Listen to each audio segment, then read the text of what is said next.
The Hercules Horseman here. It's October the 17th, 2023. I recently came back from a few trips across Europe, and currently I'm a bit under the weather, so I'm gonna be relatively quick going through some stories. That's the plan, at least. Thankfully, I mean, when I was away, the market has been pretty okay. So I haven't really felt the need to provide too much copium. I think gold went from, I don't know, 1830 maybe to 1937. So it went back up like $100 in a short time frame. I think, if I'm not mistaken, I mean, last Friday was really good for metals. And again, I mean, upside down, I was gonna say, up or down, metals or noise really, but you can immediately see the shift in sentiment. It's like, it's hard to get away from it. But that's what's funny about the market or sector, or how investors work, including myself. It's like, you know, okay, doom and darkness, and any day the metals are down or miners are down, it's like, oh, you know, oh, this sucks. If they go up, it's like, oh great, you know, a new bull has started, and you hear target prices higher, and then the next day they might retrace, and then you immediately start to see stuff like false rally, we're probably gonna go down to whatever. So it's like, basically Twitter and all of that is you know, what's the weather gonna be tomorrow, same as today. That's how it works. That's why you typically always ends up feeling that, oh, I really want to buy on a good day, because you assume that the next day is going to be good. And the opposite when something goes down. You think that tomorrow it's going to go down because today is down. So you were colored, you know, from the current environment. And since most of us are short-term traders, we buy high and sell low. Because we buy if it's a good day, because we think it's going to go up in the very, very short time frame. And then when it doesn't, we want to sell because we think it all of a sudden is going to go down more. Instead of just looking way, way past that and really have big long-term perspectives. Like, you know, hey, I think this company is going to look cheap at these levels in maybe 6 to 24 months, whatever. It's like, if it's a beta play, it's more or less, well, as long as they're still around when we get the next sentiment, when we get the next bull market, they're probably, this one is probably gonna go up a few 100%. So that's a very, very, very simple case. And all that's left in that case is, for better or for worse, it's just waiting. It's like, the case is that, well, sometime in the next, I don't know, a year or two, you know, this position is probably going to be up a few 100% without the company actually doing anything. But that's too boring for most people. I mean, I find it boring as well. We as humans, especially men, we're kind of programmed to be problem solvers, so we think the more we do, the better results we ought to have. But it's like, from my experience, my short-term timing is always very poor, pretty much. Something I like goes up, I want to buy more of it. Okay, which typically is, you know, close to a short-term top or whatever. I mean, if something goes up 10%, I mean, you can obviously have that kind of a run rate. It's like, okay, if something goes up 10%, you can expect that to happen many days in a row. I mean, 10% for a year is, you know, pretty good results on average. Obviously not if your median junior is down 70%. It's not great, you know. 10% doesn't get back to even Steven, but you know what I mean. It's like, my short-term timing is horrible. That's why it's always the long-term that kind of bails me out. Anyway, so let's look at a few juniors. Fathom, well, this was quite a bit, well, 3 weeks ago or something. I don't know if I don't remember if I talked about it. No assets yet out of Fathom. There were a few shares free trading that got put on the market from their last financing. So that's probably one of the reasons why we've seen quite some big pressure. I mean, it wasn't too long ago it was up at 28 cents. I think it's down to 16, 17 cents recently. Doesn't make much sense from a rational perspective, but you have again some factors at play here. That's why it's like most of the short-term movements have nothing well, typically not too much to do with the actual fundamentals or whatever, because like Fathom, for example, I mean, I think it was cheap at 28. It's just gotten cheaper, if you know what I mean. But if people get free shares trading, that placement had warrants, and people are like, okay, I'm gonna take some profits or whatever, since there's not too many juniors out there that you can actually take profits in this year, and use the net that against the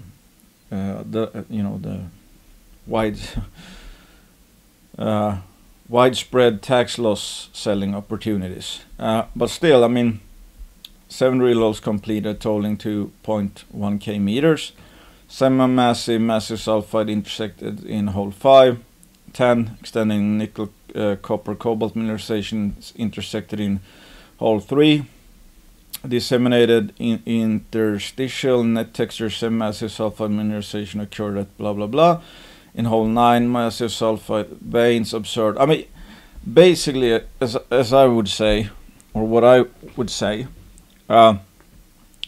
do I expect, are we expecting, a screamer hole like they have drilled already, like hole 3, for example? No, but it's obvious, like, you can see here, semi-massive stringer sulfide, disseminated stringer sulfide,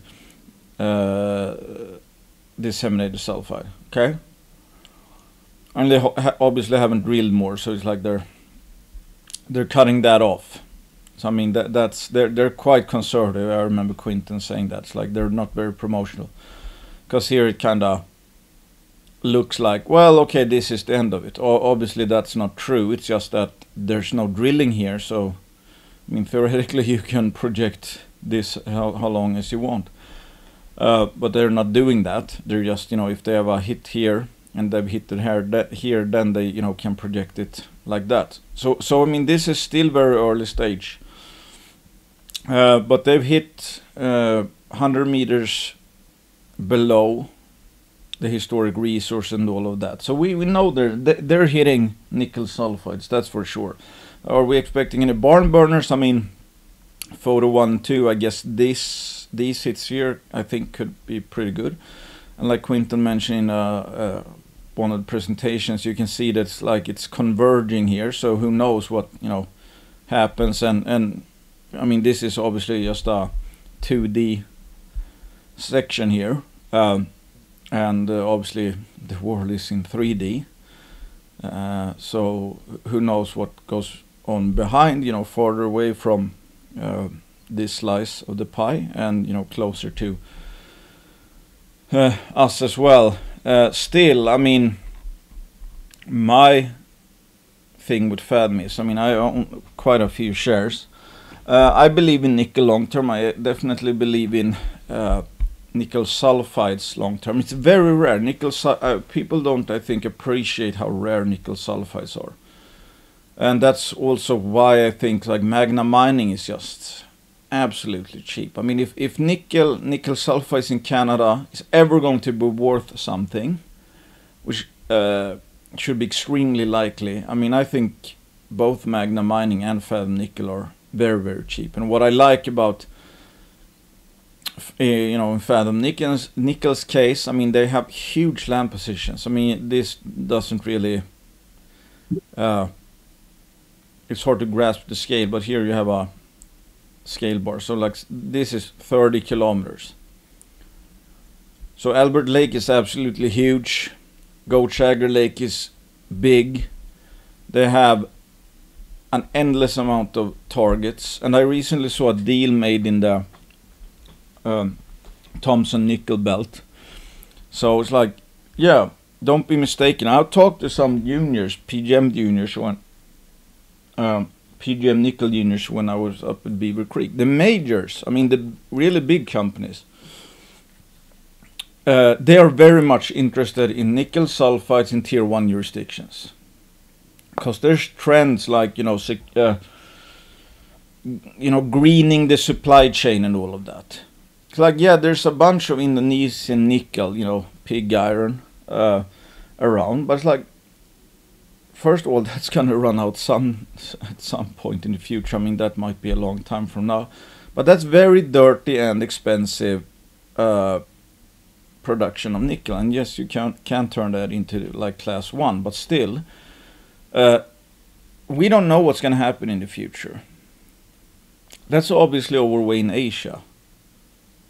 Nickel class 1, like, I think it's becoming more and more strategic, and the big players know that. They can see the trend, what's happening. I mean, the US, I think recently Biden put in another ban on semiconductor exports to China or something. I mean, what happens if China... there's a real war, hot war, whatever, or something along those lines, and they're like, no, Indonesian and Philippine nickel, that's going to go to us. We're not going to export it to the West. All of a sudden, there's going to be a big shortage of nickel, and before that happens, like right now, and we don't know that's going to happen, of course, the long-term big players want to secure domestic supply of nickel. It just makes absolutely perfect business sense. Because if you need nickel in your supply chain, and you have no nickel, then you can't build whatever you're thinking of building, obviously. So yeah, I mean, I think this is one of the better exploration stories out there, and especially like the fact that 2 huge land packages in Saskatchewan, in Canada.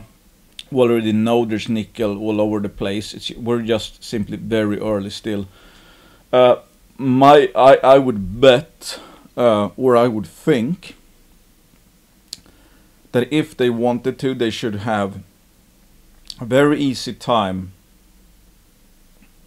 to get a deal done with a much larger company. If they wanted to, given the obvious nickel potential both at Goliath and Albert Lake. That's my belief. It's like what I thought about Inflection Resources, and sure enough, they got a deal. Anyway, I don't know, I don't know that that's gonna happen, but it's like, I'm just speaking from a pure strategic long-term risk-adjusted value here. It's like their properties are certainly worth a lot more than the current market cap, in my opinion. But again, yeah, everyone is short-term focused, and we know that even before they drill the fat anomaly over at Albert Lake, they will need to raise money and all that. So the market is always very short-term focused, especially in a time like this, because you don't get much for value or credit in terms of potential. But yeah, I think it's a combination. It's like,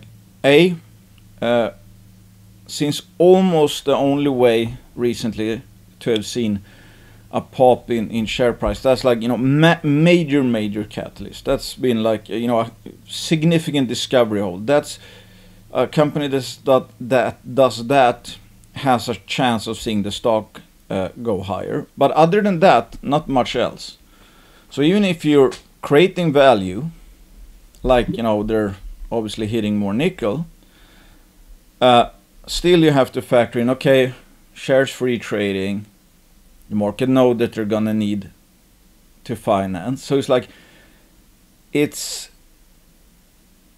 really not a matter of value. It's just a matter of marginal appetite to buy or sell. Which is, again, it's kind of funny. That's everything is quite short-term orientated. Especially, I think, where the markets are getting increasingly impatient. simply because most people seem to becoming more increasingly impatient. So that's what I think. It's like I think this. I mean, there's no way the company was worth 28 cents 2 weeks ago, and all of a sudden 16 cents. It's like their projects, their portfolio has not gone down in value, but share price has. But again, that makes perfect sense if you have free shares, free trading, maybe front-running financing or whatever. Because everybody wants to be, quote, rightly positioned in the short term. And now people don't expect even to look right in the short term. So if you think there might be selling pressure or whatever, that the risks, they get overblown, exaggerated, whatever, because this market has been very rigged to the downside in the last 3 years. Obviously the opposite happens in a hot market where everything's rigged to the upside, and any inclination of something of assets being positive or there's blue sky potential here, then people find reasons to buy. Now they're finding reasons to sell, and more so even they're more focused on the short-term downside potential, even though that's not necessarily risk, that's volatility. It's price swings, but it doesn't say much about let's say long-term value, because in my opinion what Fathom has, their portfolio is the jewels here. I mean, they own 2 very large areas in Saskatchewan where there's confirmed high-grade nickel, already a small deposit at Gochagger. Nickel is very hard to find. Nickel sulfides in a tier 1 jurisdiction. Again, it's like nickel is rare. Nickel, class 1 nickel in tier 1 jurisdictions in the Western world, that's much rare. So I'm happy to have partial ownership of all the potential here, because the nickel that might be here is not going anywhere, and I suspect that a lot of metals will go up in price in the future, and especially from a strategic standpoint, I think the value of Western metals will go up. So yeah, that's about it, I think. Then we have Inflection Resources. Inflection Resources provides an update on drilling and geophysical service in New South Wales. 6.9 thousand meters of drilling, comprising 14 holes. 1 deep drill hole has been completed on the northern sector of the Duck Creek exploration license, yada yada yada, and there's a bunch of technical stuff. The alteration suggests this hole vector to a more distal area of the potential mineralized porphyry, meaning that, okay, because we know, they've put a few drill holes in Duck Creek from the last campaign. So what they're saying is, okay, hole 7 appears, hole 7 appears to be going away from a porphyry center. Let's see if we can find Duck Creek. Okay, well here I guess is hole 7. So okay, it's getting colder, if you know what I mean. Obviously it's because these are like they're called pencil porphyries. Typically kind of vertical and oval in shape. So it's like it's not the easiest thing in the world to hit one of these, because their alteration zones around them can be huge, kilometers, and the price is much smaller than the alteration. And I think a lot of these holes have been drilled recently. Let's see here. To improve targeting, geophysical surveys are underway over the specific area prior to drilling in the next phase of deeper drill holes. 2 separate geophysical surveys are currently underway on the northern Duck Creek. Ambient noise tomography and induced polarization magnetotellurics survey. Both surveys are expected to be completed shortly. A 3rd survey, a ground gravity study, was just completed by company, and 4 follow-up drill holes completed on the Miamundi targeting sector chalcopyrite. That's ore mineral. I mean, That's what you want to see. Chalcopyrite, that's great. And molybdenite bearing quartz veins. We don't know what they will run. It's like, again, typically, I mean, it's quite hard to find these pencil porphyries, and especially to drill a whammer of a hole immediately, because I mean you could have clipped it, you could be close by or whatever. It's like the Cadia discovery, for example. That took quite a few drill holes, even though they were really close to the actual ore zone. But when they actually hit the ore zone, I mean, I think some of their early results were like, 30 meters of 0.3% copper. It's like nothing to write home about, except that, okay, what does that suggest? Obviously, I'm not going to say obviously, but okay, we're close to something, because that doesn't fall out of the sky. And then, a few holes later, they drill deeper, whatever, boom, they found Cadia, and today the Cadia complex is worth around 10 billion. So hopefully with these geophysics, like okay, 1 completed, 2 pending, or over the Northern Duck Creek exploration license, I mean, that's probably going to increase the chance of success for the next holes, obviously. And like Alistair Vidal says here, we are pleased with the initial progress of the resumed drill program in New South Wales. Initial deep drilling on Northern Duck Creek target area has provided guidance in terms of vector towards a potential porphyry centrum, and combined with the soon to be completed geophysical surveys should greatly assist the positioning of additional deep holes. We are also highly encouraged by the Miamundi target, which has returned the most significant copper sulfide and molybdenite mineralization since the company started drilling in Australia. These wide-spaced drill holes, which extend over approximate distance of 1.4 kilometers, exhibit alteration indicative of porphyry proximal environment, which will be followed up with additional drilling once all assays from this phase have been received.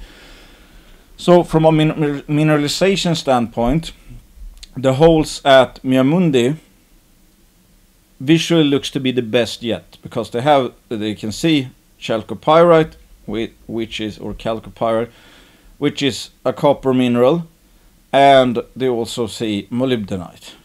Okay, that's great. I mean, we don't know how close they are to hitting a bullseye at Miamundi, but obviously there's a porphyry there, and they believe that proximal exhibit alteration indicative of a porphyry proximal environment. Might be the next hole, might be in 5 holes, who knows? But that's obviously highly encouraging, and Duck Creek requires more surveys, which should increase the odds of actually locating a potential porphyry there as well. So it's like, do we know what's going to happen? Nope. But Miamundi appears to be yes, there's probably a mineralized porphyry there. Do we know how big, how good, what grades? Nope. We're waiting for assays, but so far these are the best drill holes they've drilled, closest to a potential porphyry, let's say. So that's obviously very encouraging, especially if we factor in what's the market cap. 16 million. So that's pricing in no chance in hell that they're going to be finding a porphyry system anytime soon. Obviously, that's why I'm a shareholder. I own quite a few shares of Inflection Resources, and it's like, for better or for worse, like the volume. I mean, look at this, 0 volume. That's just incredible. They own like what, 300 kilometers of strike in New South Wales, partnered with Anglo Gold, and they still own 100% of their tenements. And today, for example, there's not a single person in the world willing and able to actually buy a percent of the company, or a fraction of a percent. That is unreal, and I've talked about this before. I mean, this is just crazy good. It's like, imagine what kind of a contrarian you are as buyers in this sector right now. I mean, this is not a run-of-the-mill junior. They have a fat deal with Anglo Gold. And in my opinion, they're absurdly cheap. And nobody in the whole world agrees with that view today. Well, not enough that they're willing and able to actually, purchase some shares. And of course, for better or for worse, I can't unwind my position. I don't know how many, I have several 100,000 shares, I'm pretty sure. There's no way really for me to exit. Is that a good or a bad thing? It's like you need to be pretty sure that you're buying something cheap at least. And my case for Inflection has been, well, when this drill campaign is over, I think they will have hit something or enough smoke where there's like, yeah, this is, 16 million is gonna look cheap.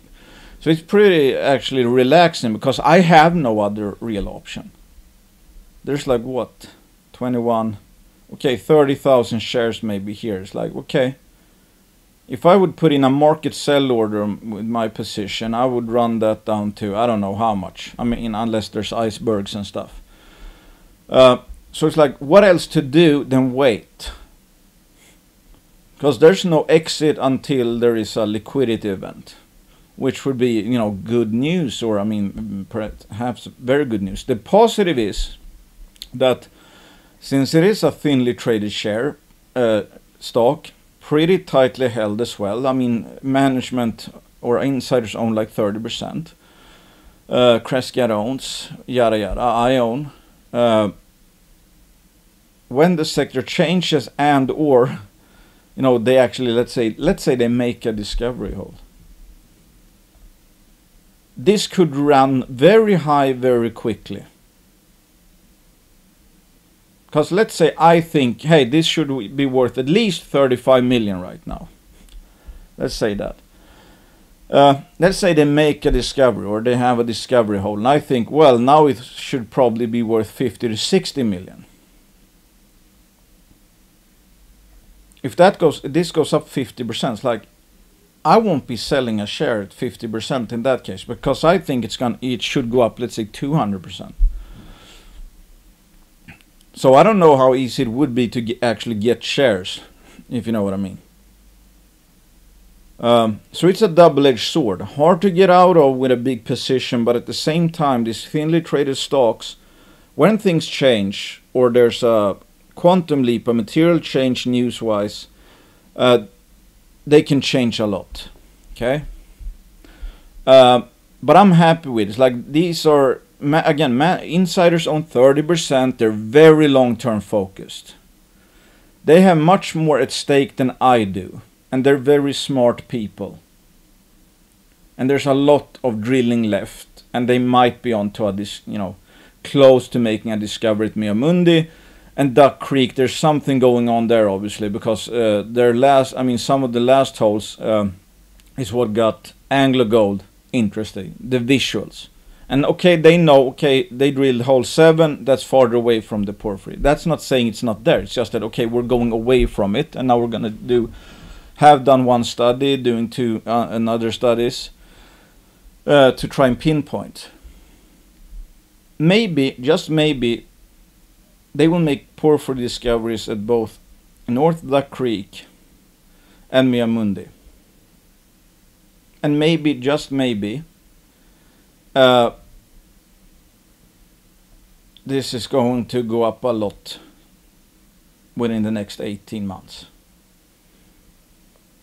I'm not saying it's gonna, I'm saying that my position is big enough, the price is big enough that if they make one significant discovery, Inflection alone could really jack up the returns in my portfolio and pay for I don't know how many others that might be cut in half. Yeah, so again, it's like, I think this is around 300 kilometers, and they're always generating, they have the current gold project, and they're always thinking about the next step, whatever. I mean, I don't think they're even content with having this big Anglo Gold earning. These guys are betting a lot of their own money they want to make a lot of money. So I'm betting on them. Looking at that's why it's like I'm not worried. And the market is, in my opinion, absolutely batshit crazy, and that doesn't just go for Inflection, obviously. And you know, I'm biased, of course. Goliath drills 34. This came out today. 34 grams per ton AU equivalent over 9 meters at newly discovered Golden Gate zone, proximal to feeder source within 11.6 gram tons. AUCU over 27 meters. I haven't done the dilution calculation, but let's just go with the 34 grams over 9 meters. I mean, given what we know about the preliminary metallurgical results, I mean, I mean, if you mine 1 ounce gold AU equivalent, and most of it is actually gold, I mean, this is gonna make bank, absolutely no doubt. Huge margins. How much there is of this, we don't know. I don't know if I can click these. That well, not really. Can't even zoom in. Well, okay. Well, anyway, you kind of get the picture. I think that was this hole. And it's like everything is kind of wide open. I think every single zone is wide open. And sure bet this, the yellow here, this used to be the flagship. I mean, that's why I bought shares to begin with. And now someone mentioned in the forum that they had upped I mean, this is highly theoretical, but they upped the potential for the bonanza zone, and that would be this purple body here, to 25 cubic meters, 25 million cubic meters. And Toki here did some rough calculations, and I think maybe the AU equivalent grade has gone up here as well. But you can see it's like this is right now, I mean, kind of blue sky potential.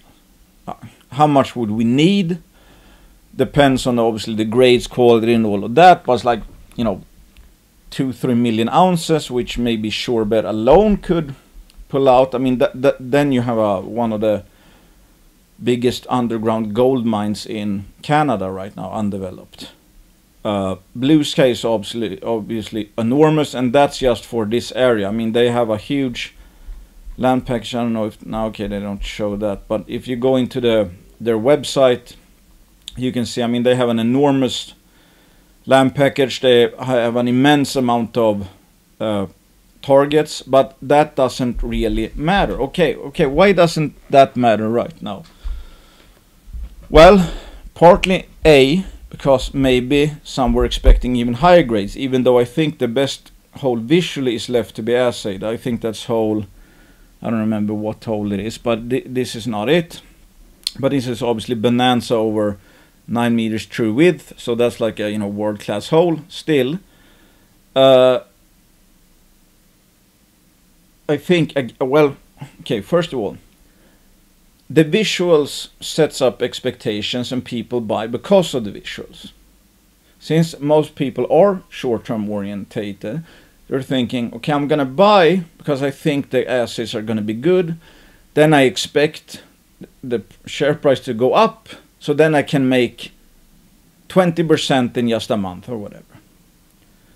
If enough people think like that, there's gonna be a lot of people who are, again, just in for the quick pop and had planned all along to be selling regardless really of what the assay results were, because they've already made up their mind. I'm just buying for the assays, then I'm going to sell.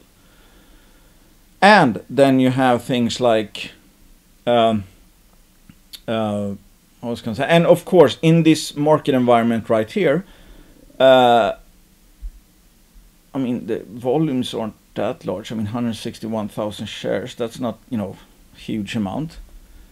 So it's like there's simply so little or few people in this sector right now watching or willing to buy on anything. And then you have the fact that, okay, there's going to be more assays, obviously, and people see, oh, you know, it didn't really go up on an assay like this. Then you start, you know, okay, how can I make money in the short term if it's not even going to pop on 34 grams per ton AU equivalent over 9 meters? Yes, I think that there's another hole left that's going to be even better, but still, I mean, you understand how people are going to think. Because 95% do their decisions based on the short-term expectations. So it's relatively easy to come up with reasons why this sector is cheap and why a lot of it doesn't make sense, because everything is based on recency biased and with a very limited time frame ahead. From a long-term perspective, I would say Goliath is absolutely crazy cheap. One of the best underground gold or precious metal systems, one of the best discoveries in Canada, I think, in the last several years. This might be a massive system, obviously, and they have a massive land package with a dozen more targets and a porphyry target and all of that. So when you think about all that, obviously Goliath is very cheap. The real estate, what we know about the system, the assets they're getting, this makes absolutely no sense. This is not even trading close to being a tier 3 or tier 2 mine in the future. Okay, so that doesn't make sense, but it makes absolute sense in light of how people act in bear markets. So you have a lot of people that were expecting, because everybody wants to get rich tomorrow and everybody wants to make money quickly. So you have a lot of people that bought on the visuals and are selling now. Okay, fine. I mean, that makes perfect sense. We can understand that. And people get more and more impatient, yada yada yada, the worse the sector is, because they're going around looking for catalysts. Because in a good market, in a trending market to the upside, you don't need catalysts. That's when crap will fly. Crap will fly, if you know what I mean. But we're not in that environment. So now people are hunting for catalysts. Okay. And then you obviously have the fact that it's 17th October. They've wrapped up their drill program. Okay, will they be drilling, in a mountainous area in BC during the winter? No, they won't. Okay, so people are also thinking that, well, I can't get rich tomorrow if they won't be drilling and putting out more assays, in the not too distant future. Again, people are short-term orientated. Which again, it kind of makes sense, but still, from a longer term perspective, I mean, the snow always melts, and some of the, I would say, best risk reward bets probably is to buy the high quality Northern Explorers during the boring period, during the winter period, because when the snow starts to melt and all of that, they're going to be more exciting, and maybe you can get a 20-30% return over 6 months without actually taking on any risk, and you didn't even overpay to begin with because it was so cheap, because it was considered so boring. So I mean, you can't really beat that. It's just, again, it's like patience is really the main weapon of any speculator investor. It's just that it's one of the hardest things to actually do because it is boring. So I mean, just the edge, there's a big edge in being able to be bored and taking a lot of low risk, making a lot of low risk bets, if you know what I mean. Because geologically speaking, all of that, this is absurd for what they have. And yeah, so you have that kind of stuff. Plus, okay, you have the pent-up selling demand. People see this as a cue. It's like, oh, there's no point in really buying, because even when they drill 1 ounce over 9 meters, they don't go up. So why should I buy for any more assays? Then you have, okay, we're nearing the boring period someday after the assays results are out, and also it's like, well, this company is also going to need to raise money one day. So it's like a lot of it makes perfect sense. the valuations out there. If you look at it from the angle of how people emotionally operate, respond, or what their investment horizon is and all of that. Because from a longer term value perspective, this makes absolutely no sense. Because this is a project that's been getting a lot better given that they hit the golden feeder zone. Has price changed a lot? Has the market priced in the fact that, oh, this project might be, I mean, if you have 2 million ounces of 11 grams per ton, that's bonanza. I mean, that should be like printing money. I don't know how much this stuff would be worth alone, 1.2 million ounces. I mean, this is very theoretical, but you know, catch my drift.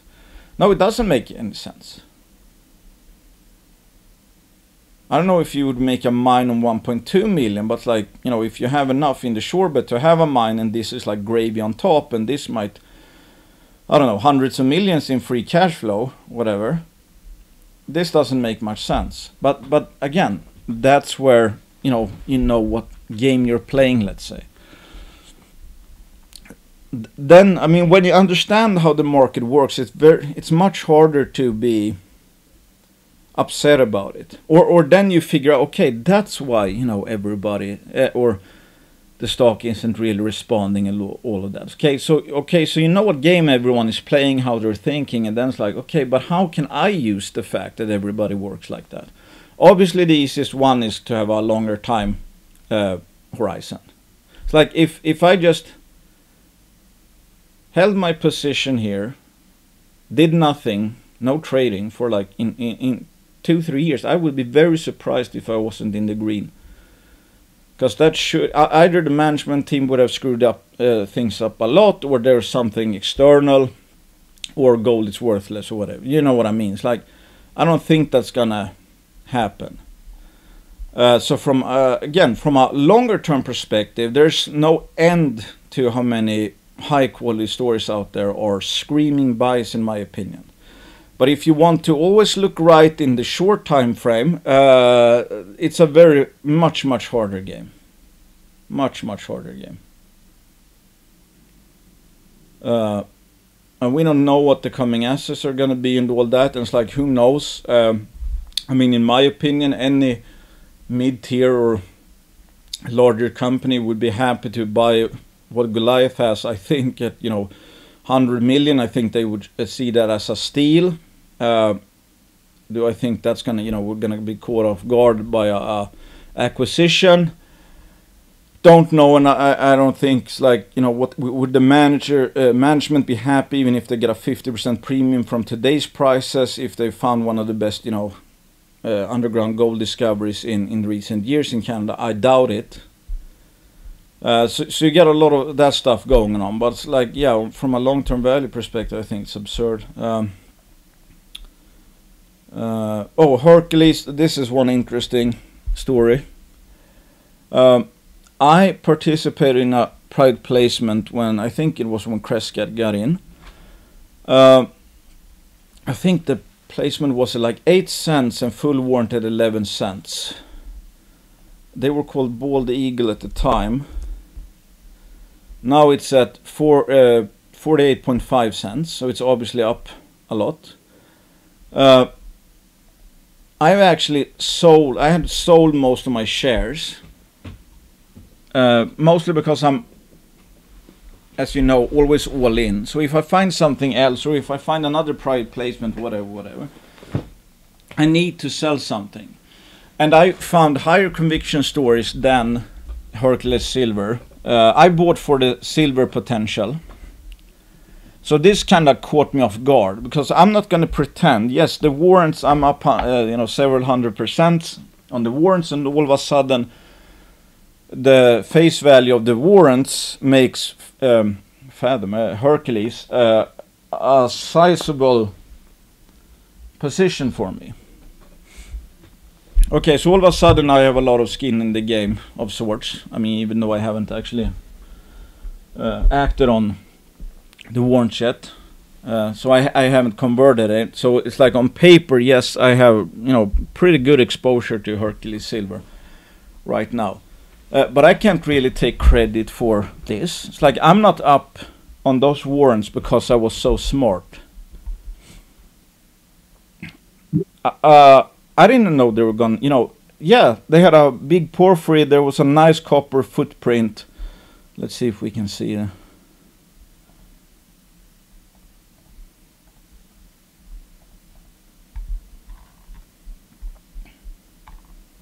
So here you have, it's like 7 Devils copper anomaly. Obviously a very, very good looking copper anomaly, really good surface values. Does it suggest that there's, might be a copper porphyry there? Absolutely. But how many juniors out there have a porphyry target? I mean, obviously, sulfidation deposit and all that. I mean, their sources of, porphyry. So it's like most of the juniors out there has a shot at some kind of porphyry somewhere at some depth. So like, yes, there's copper porphyry potential here, obviously. That wasn't really talked about too much when I invested. I was mostly, I invested because it was cheap. Again, I'm going back to, okay, what's the best offense and defense? Buy cheap. And there's no way to really buy stuff really cheap unless we're in a bear market. So you get a placement 8 cents, full warrant at 11 cents. All of a sudden, it's trading at, and recently it was up to what? 56 cents. Okay, so 400% or so on your warrants. That's absolutely great. But it's not like I can take too much credit, except for the fact that I understood, and I've talked about this a bunch of times. I mean, just to get full warrants, for example, or let's say 2-year period, that skews the risk reward immensely, because you're not adding any downside risk except for the 4-month hold period, but you get much more upside potential. And in those cases, you would want something that could quantum leap, obviously, within the time frame of your warrants. And yeah, so I mean, this might work out very well. I don't know. But what I'm saying is that I'm not going to take a victory lap just because, okay, all of a sudden it's like it looks like I made a great buy going into that private placement. No, I'm just looking at, yes, currently the results are absolutely great. But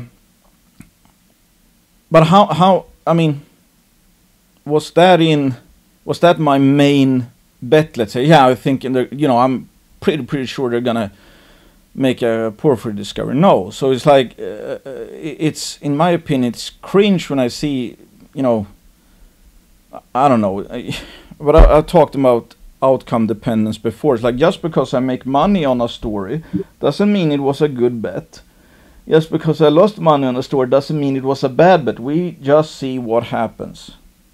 I try to put myself in a position to make a lot of money and not needing to be right that often by participating in private placement, buying stuff as cheap as possible, which happens in bear market, where it's like, okay, some companies so cheap that if this only succeeds given the valuation, that might be a 20 bagger instead of a 5 bagger if I bought it at a high sentiment and blue sky panned out. So all of a sudden it could pay for, let's say 20 companies that go to zero because I bought it so cheap in a bear market. So you set yourself up to be, quote, very lucky, and you don't need anywhere near the kind of hit rate you would if you only bought in at the high sentiment, when 90% of juniors are going to go down 70% within the next couple of years. But, okay, back to my point. So they intersected 185 meters of 0.884% copper, 111 ppm molybdenum, and 2.6 grams per ton silver, including 45 meters of 1.94% copper in first deep hole drill at Hercules. And I'm pretty sure, I mean, it says in the... Yeah, it's okay. The system is therefore completely blind and open in all directions. I've talked about the Kenner Land Discovery Study multiple times. How again, okay, that's a pretty good, I think, handbook. Well, it gives the idea, or it makes you consider the fact that, okay, early stage results, if they're good, says a lot more than if you get good hits in something that's been drilled from every side over 100,000 meters. Because then you have it flushed out. You would know where the good zones are, etc. But the earlier stage the exploration is, the more meaningful high quality results are. Because this is a very, very nice intercept. Pretty close to the surface as well. This is a very, very good intercept. Okay. How much information? Did they know where the exact best zone is? I mean, are they drilling where they know they will find something good? No, this is the first blind hole into an anomaly. And that's actually also quite a few ways from, I think that hole is drilled, well, they should have it in the, so that's drilled here. This is where the, big copper anomalies. So they drilled the, I think it was a chargeability anomaly. Do they have that here? Maybe not. Well, they drilled this big old sausage here. That's not actually that close to where actual big copper anomalies, which is very interesting. And they say that, okay, we're seeing the outer shell type alteration, which is typical of a porphyry. So they're not even in the quote ore zone, and they got a result like that on the first ever try.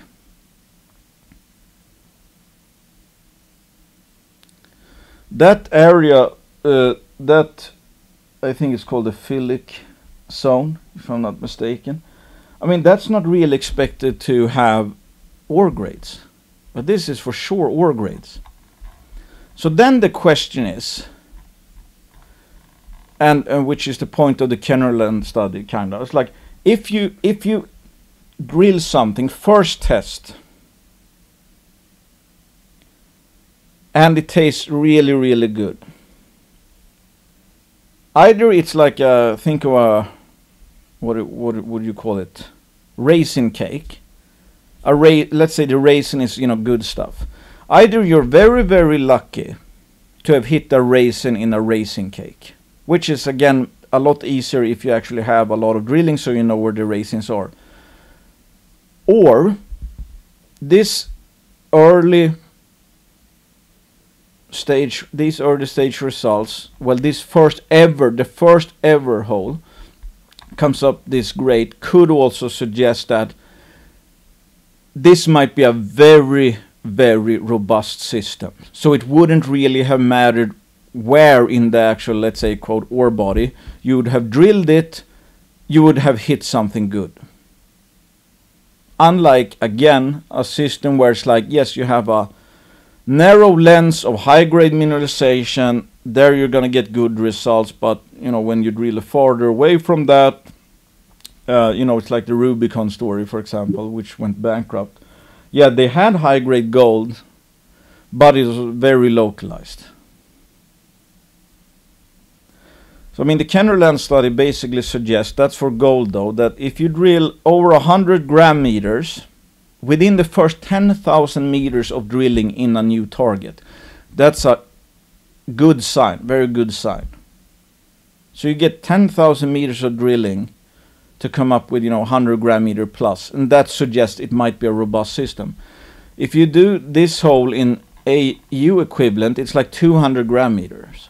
So not only is it within, obviously, less than 10,000 meters, it's the first ever hole. So we don't know, but this might, I mean, given that they're not even into the potassic zone where, where the ore grades are expected to be, this might be a monster. if they're hitting it they get these kinds of results on the first hole in the outer shell of a porphyry system. What does that say about the guts of the porphyry system, the grade of the overall porphyry system, the strength of the system, the scale of the system? I mean, look at these surface numbers here, like 20% copper, 6.7. You know, I'm not saying that's everywhere, but like those are very impressive numbers, and this is a very large footprint, and they're hitting that stuff down, well, up here. What could be hiding under here? I don't know, but everything changed overnight for Fathom. Unfortunately, I was traveling while this news release came, and in my opinion, on that point, a strength is to quickly appreciate the meaning of news release. And on that point, it's like I didn't really care too much about Fathom. Hence, why it's like I'm not saying it was expensive or anything like that, but it's like I had higher conviction stores around. That's why I had sold most of my ordinary shares to buy other stuff. And all of a sudden this happened, and all of a sudden my warrant position is worth quite a bit. So at face value, it's like, okay, you go from almost feeling like, I don't know if I need that much exposure, don't care too much about it, to boom, warrants are well in the money. All of a sudden you have quite a big exposure. And I actually, when I had the time, I bought more shares. So I went from kinda, you know, in my mind or whatever, it's like from almost no active exposure. You know, my warrants have been in the money for quite some time because it's 11 cents. But I'm like, you know, I'm not interested in adding to the position. But all of a sudden, boom, you get a first hole like this in the outer shell of a porphyry. This suddenly became one of the most interesting plays that I know of, because what it suggests, that either they might have been incredibly lucky, or it might mean that this is an incredible porphyry system. If it is an incredible porphyry system, $91 million ain't gonna cut it, but they have a lot of warrants, etc. Obviously. So I don't know what the fully dilute. Let's say 120. Still, if this is a whooper of a porphyry system, 120 million ain't gonna cut it either. I don't think. I mean, if this is a giant, that could be worth billions of dollars. So all of a sudden, I put it in the category of, you know, some other, like, you know, inflection, whatever. I'm not saying there's like a 100% certainty that they're going to prove up a significant porphyry. I'm suggesting that at this price, given this market is so typically risk off, I think it's to me this has become a buy. I didn't think it was a buy here at lower prices before they had the hit.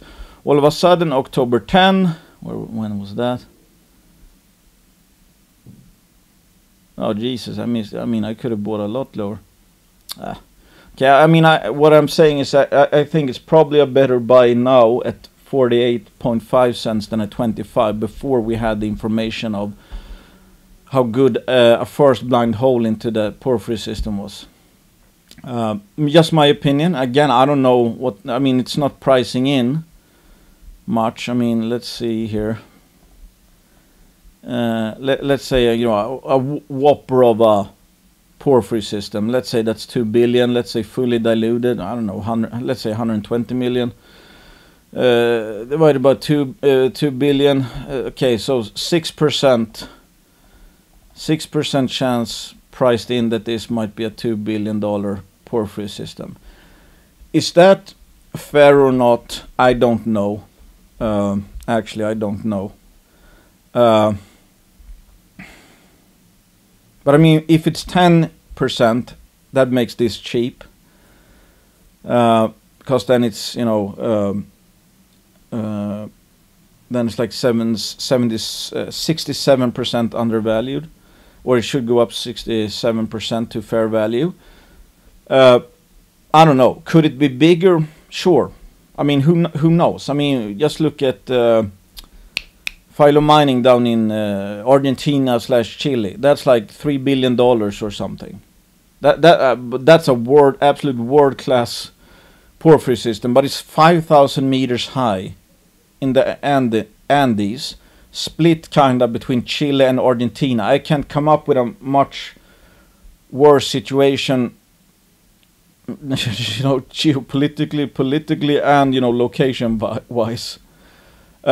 What would half of that be worth in Idaho, for example?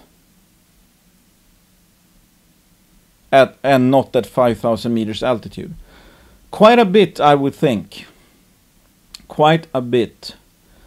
So I don't know what the blue sky potential is. I'm not a porphyry expert. But I do think that there's actually a fair shot that this first hole might suggest that this could be something big and high quality. Interesting thing also is that, okay, I ran the numbers. When I took out this interval, because this was the bornite interval. Bornite is typically, you know, that's a high grade copper mineral. It's like, I think it's around, what is it? 40% copper. Don't quote me on that. Maybe 40 or 60. I think it's chalcocite. There's like 80%. Anyway, so this is where they hit bornite, which is typically what you find in the guts of the system. So the rest of it, here and there, I think that came out at like, I mean, this overall is 84%, but if you take away the 45 meters, so almost 2%, then it's like 0.48, I think, copper grade, and that's only the copper. You can see the molybdenite spiking up higher, and according to Quinton, that kind of says that the moly grades should be going up closer to the source. And this just got cut off because they hit some bad ground and they couldn't drill anymore. So it screwed up the drilling. We have no idea how deep this goes. They might have, if they kept on drilling, who knows, you know, 500 meters, 600 meters, don't know. We only know that this is at least as good. So this is the minimum quality of this hole. There's probably a very low chance that the mineralization actually stopped here when the drill failed.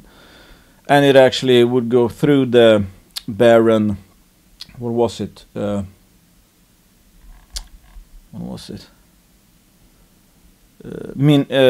Post-mineral dike. Okay, so that's where it stopped, in a post-mineral dike here. Who knows how far? I mean, they say that additional step-out holes drilled at various orientations to the southeast, though, and that's closer, obviously, to the actual southeast from hole. I don't know exactly where it is here, but it's like, let's say the hole is drilled here. Southeast would probably make it closer to the actual, or one would think the source might be. Have intersected similar alteration, veining and copper mineralization over variable lengths. Okay, we don't know what that means. I mean, one hole hit, you know, 20 meters, one hit like 300 meters or whatever. And many directions remain to be tested, and the potassic center, which often carries the highest grade within porphyry systems, remains to be found. So I don't know what the next holes are gonna be. They say variable lengths. Okay, they say they have the same kind of mineralization. They're seeing the same kind of mineralization. We know what this graded. We know that if they don't really, well, the non-bornite hit was around this like 0.48 or something. I mean, not huge actually. I mean, not bad either. But still, okay, we don't know. I don't know what. I mean, if they find more bornite, whatever. But who knows? Maybe the next holes are gonna be no bornite, but it's gonna be like 200-300 or maybe up to 600-800 meters. I think somebody mentioned that one real hole was like 1,200 meters. I don't know, but they're doing a lot of geophysical things at least. The main point, if you get a hit like this on the first hole, it's a very extremely good sign, because that's an extreme statistical anomaly. Because you would be happy if you got a hit like this in gold equivalent terms, or in a gold, if you converted it to a gold system within the first 10,000 meters. They got it on the first hole. Extremely rare. So I don't know what's gonna happen. I mean, let's say they come out with, I don't know how many holes they're drilling actually, but let's say they put out 100 meters of 0.4, 200 meters of 0.4. I mean, assuming they don't hit any Bornite intervals. So maybe they hit Bornite intervals. So it's like 100 meters of 2 grams per ton, 2%. That would really, I think, blow this up. But it's like, I mean, do we expect every single hole to be, on par with this? No, not really. I mean, the Bornite interval surely uses up the assays, but we also have to consider that, okay, we're still in the outer shell. So what happens when they actually find the potassic zone, the core of it? And that might not be the next few holes, that might not be in the next 10 holes or 20 holes, but maybe, or maybe they don't. All I know is that this is an extremely rare thing to see on the first ever hole in a blind target, and I don't think 91, let's say 120 fully diluted is absurdly expensive. Meaning that if this is as good as the statistical anomaly would suggest, again, that if it's, an extreme anomaly to have this good in a first hole, maybe it is an extremely good system. In that case, this is not even going to come close to what the economic value could be one day. So yeah, I've actually upped my exposure. So I've added shares in the open market on top of the already bloated warrant exposure, and yeah, could be fun, could be good. No guarantees. I mean, maybe there's a 20 to 30% chance this will turn into something significant. In that case, I think it's still cheap, because if we just do a quick and dirty calculation, okay, let's say 2% chance of finding something worth 2 billion, that's 400 million. It's trading at, yeah, let's say 100. So that would make it cheap. Like I said, it's pricing like a 6% chance. Maybe that's actually too cheap. So if this goes south, if they end up, for whatever reason, they don't find much, this was a one-off hole, or they don't find the potassic, they get a so-so mine, sure, I mean, yeah, then I'm gonna lose money. But if this actually turns out to be something significant, and again, that might be just throwing out numbers here, which might be exaggerated, but let's say it's a 20 to 30% chance. In that case, there's a 20 to 30% chance that this position alone could maybe go up 10 times, and pay for 20 juniors that gets cut in half, or 10 juniors that go to zero. Or it could be more than 10 times. It could be 20 times, and then pays for 40 similar size positions. If I had 40 similar size positions that went down 50%. So it's a numbers game. That's all there is to it. But the thing is, with most exploration plays, it's like everybody says, yeah, it's a high risk, high reward sector, but everybody still gets pissed off, takes it personally, ridicules anyone who was bullish on an exploration story that didn't work out. I mean, I've seen people on Twitter, which story was that? Recently, that took a big bath. Aston Bay. Okay. So that disappointed the market. I think on one day it went down 40% or something. And people use that as, this is why I don't invest in exploration plays. I mean, are you kidding me? I mean, I thought it was getting kind of pricey, but still. Again, if Aston Bay were onto a Kakula type system, the valuation they had even going into the assay results wouldn't have come even close to what that would be worth. So let's say the market priced in let's say a 12% chance of it being a Kamua Kakula, whatever. And maybe that was fair. That's still an 88% chance of failure. And then people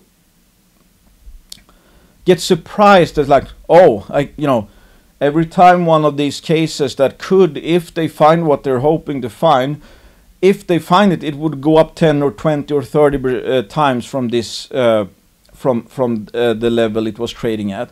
And when they fail, they use that as evidence, like, yeah, this is why you shouldn't be in exploration stories. I mean, then you don't even get the point of the high risk, high reward. The point being that if you had like 20 such stories, maybe one would need to be successful for it to pay for all the others. And if you get 2 out of 20, whatever, and ride it all the way to the top or a buyout, whatever, then you actually would be in the green, even with 18 failures. So it's like people have no idea what they're doing, really. I mean, or they don't even they don't understand the game. That's why a lot of people, I don't know, suck at speculation, I guess. It's like, do I think this is a sure thing? Absolutely not. Do I think it looks like a good bet? Yeah, I do. What's the actual chance of success? I don't know. If it's 30%, it's super cheap, but that's still a 70% chance that I will have pie on my face. Nobody knows the actual chance of success.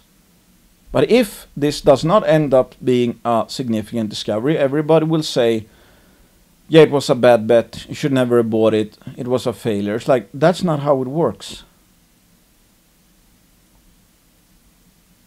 Because as investors, what we do is making assumptions about the future, looking at probabilities, what we're paying right now. And if we're paying cheap enough, we're going to get paid so much more than the, I mean, a stock can only go down 100%, but it could go up several hundreds of percent or thousands of percent. So the idea that's like, people are expecting, if you're bullish on a high risk, high reward exploration story and it doesn't pan out, they're like, what a moron. That's implying that the only exploration stories you should be buying are the one that's 100% chance of success, which there are none. And if some story was so obvious, I mean, it's like they've already, I was going to say, drilled out the deposit or whatever. It's like, you're probably not going to get in on a cheap price. I mean, we exchange risk for potential rewards. That's the whole idea. This is not low risk, high reward. Low risk, high reward subsector. Exploration is high risk, high reward. And the risk could be way more than 50%. Preferably, we would like low risk, high reward scenarios, obviously. But this is, in my opinion, high risk, high reward scenario because there's still only one drill hole. And the way, even if this ends up being a success, they might hit the bullseye on hole 30. So I would not be surprised. I mean, if they just continue to hit, this might go to 300 million within the next 3 months. But if they don't hit, it might get cut in half. And then maybe they find the bullseye, whatever. That's why, I mean, it's not easy to be on board of a store like this, and there's no guarantees. It's like, even if it's successful, we don't know when they will actually succeed. But we have to obviously interpret all the new information that comes out, and it's like, okay, let's say in next 3 holes, drill holes are not that good, but they put out a survey that says, well, we think the best parts are here, and we didn't drill the best parts leading to the porphyry source or whatever. Then you kind of know, well, okay, in that case, let's say the stock is sold off 50%. It's like, okay, the story is actually not 50% worse at all, because now they have more information where the actual sweet spots might be, but the market was just looking at assay results and got cut in half, while actually the chance of success might have gone up because now they know, or they think they know where the actual sweet spot is. But since they drilled away from the sweet spots or interpreted sweet spots and they missed, the market just sold off. That's not really, I mean, if you put it in context, that's like, oh, that's a buying opportunity all of a sudden. Or they drill the sweet spots and they hit no grades. Yeah, then obviously that's a totally different situation. Maybe it should go down 50%. So it's like, in hindsight, I wish I would not have been traveling when the news came out, so I could quickly ask, okay, hot damn, okay, 200 gram meter holes, first ever intercept in a blind discovery, huge copper footprint around, not even, you know, they're drilling it here, whatever. They're hitting those kind of grades, and here's where, you know, most of the copper smoke is. Like, okay, holy smokes, I need to, you know, 60 million or 70 million, whatever it opened up at. It's like, that's nothing. I mean, this has a 10% chance of being something humongous, for example. In that case, that would be really cheap. I wasn't, but still, it's like, yeah. I think that's it for now. I thought I was going to do quick recaps or go through a few companies, but this actually took way longer than I thought. Consider me biased. I own shares of all companies I mentioned. Some are banner sponsors. There's no guarantees in this business. I don't share your losses or your profits. I won't be holding your hands. So it's like, you have to do what makes sense to you, and think about your risk profile and whatever. Don't bet anything. Don't try to get rich quick, I was gonna say. And yeah, to take too much risk, because again, like I talked about before, I don't actually like early stage exploration players right now. I think they need to be really, really good, and I don't consider Goliath as an early stage exploration play. That's an advanced one. I mean, there you kind of know they're probably gonna have a, you know, pretty good deposit. But this is one hole, but still. Everything changed with Hercules after this one hole, in my opinion. So yeah, not investing advice. Again, know what you own. If you don't know what you're buying, you don't know why you should be selling or what to look for. Then it's like, if it goes down and you can figure out that this is the market being short-sighted or stupid, then you might end up selling instead of buying and actually beating the market.